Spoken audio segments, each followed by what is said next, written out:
Hello, traders. FX Pip Collector here. Today is Friday, August 15th, and this is my analysis for gold, and we're on the 4-hour time frame. So on gold, I've been saying all week that I think this is a nice five-way pattern to the upside, and we're currently in a correction to those five waves. I think we got impulsive down wave A. I think we already got the corrective up for the wave B. The question is the wave C over yet? It honestly kind of looks like it could be over, but there's probably a better chance that it's going to go down to one of these lower fib levels before it actually continues up to complete this ABC of B or this ABC of 2. So anyways, let's take it down to the 1 hour time frame.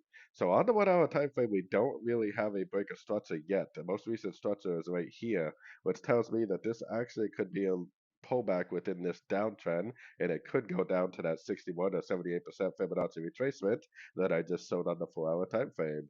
Now, on the other hand, if it does go up and if it does break structure, then that tells me that this really is a complete wave C and that we really are going back up on the higher time frames. So if you pay attention to your major structure levels, then you should be able to tell whether it's actually going to keep going up or whether it's going to make a lower high and continue back down.